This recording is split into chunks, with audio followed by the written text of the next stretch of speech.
Hey everyone, welcome back. Today we reach Basel. It's a city in the northwest of Switzerland on the Rhine.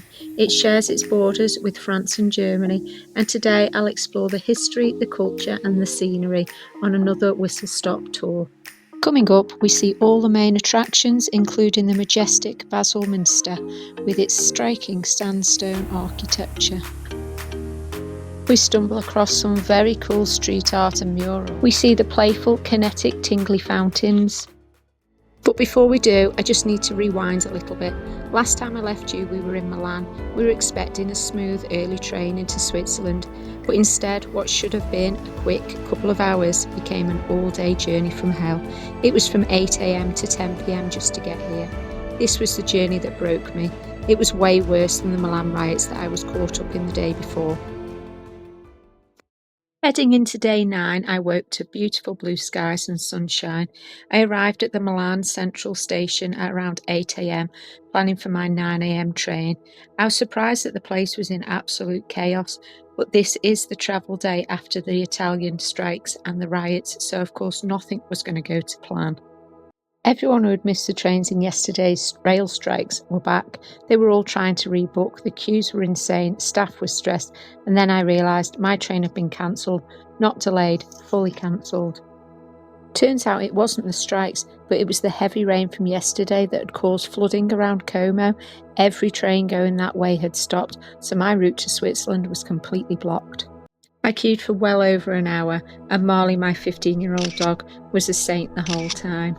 We were then told that we had to wait for replacement buses. Great, I thought, but 1.5 hours later and there was still nothing.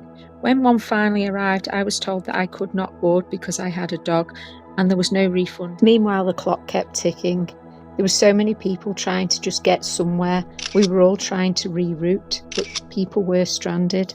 Even the self-service machine said not saleable on After another long queue, probably another hour's wait, this time I tried Trenord. I finally got a route. It was going to be 6 different trains zigzagging across the country. I was departing at 1:30 PM.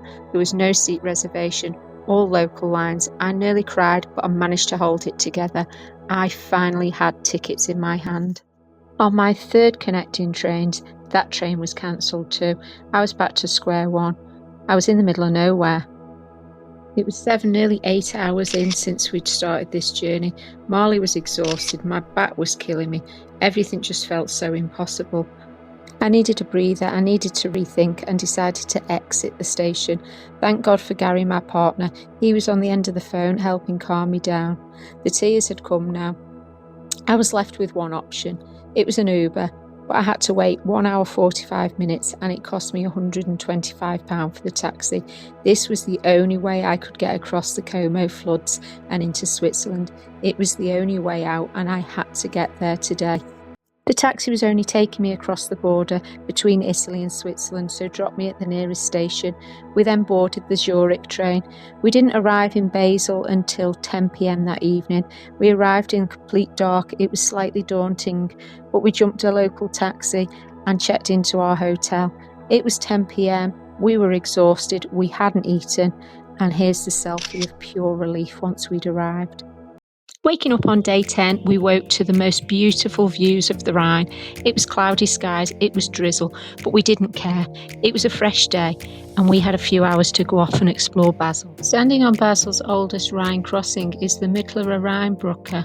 It's the middle bridge. It's linking the old town to the new town and thousands of years of history.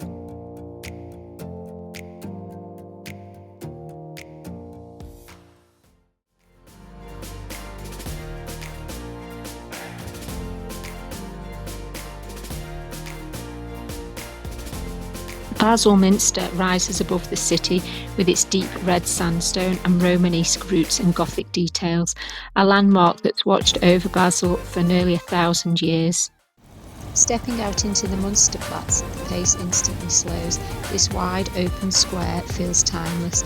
It's framed by historic buildings and quiet corners. From here, the views over the Rhine are unforgettable, the river winding through the city, bridges connecting sides together, and Basel feels calm and unmistakably Swiss.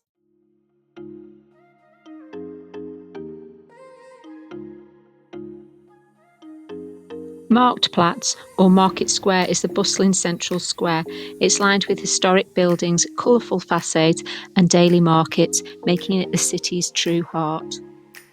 Basel Town Hall is one of Switzerland's most striking landmarks.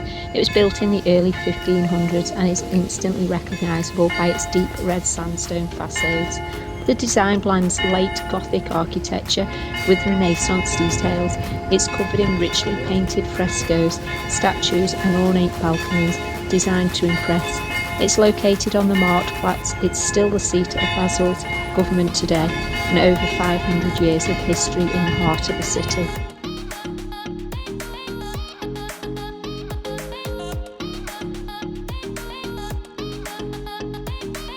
The Wall of Fame celebrates music legends from rock and roll history.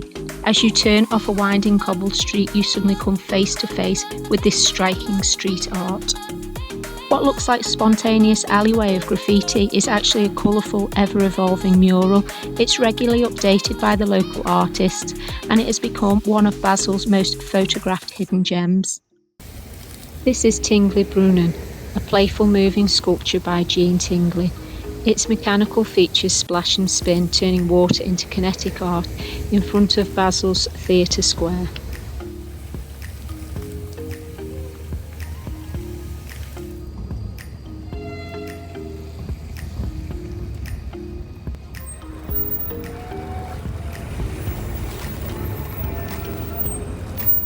So that's us back to the Central Station, the Basel SBB. It's Switzerland's main railway hub, connecting trains across Switzerland, France and Germany, and that's exactly where we're heading to next. Our next stop is Frankfurt.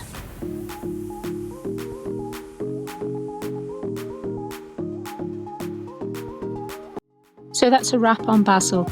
Is Basel worth a visit? To me, it's a city where history and modern life meet on cobbled streets, under colourful facades and alongside winding trams.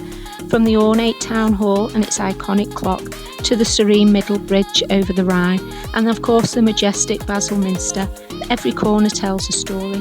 There are hidden murals, lively squares and riverside charm, making Basel feel full of surprises. I can't wait to come back in warmer weather, and next time I want to explore nearby Lucerne and Lugano, which I glimpsed en route. If you haven't already, then please go ahead and scan this QR code to subscribe. You can also click the subscribe button in the link and ring the bell so you never miss a video. If you want sneak peeks, don't forget to follow along on our new Facebook page, Gary and Emma's Adventures. Hop over there as we've got an exciting European road trip coming up very soon, and we'd love to take you along on the journey with us. Thanks so much for watching. As the festive season approaches, Gary and I wish all our friends, family and followers a joyful and peaceful time. Thank you for your support and for sharing in our adventures this year.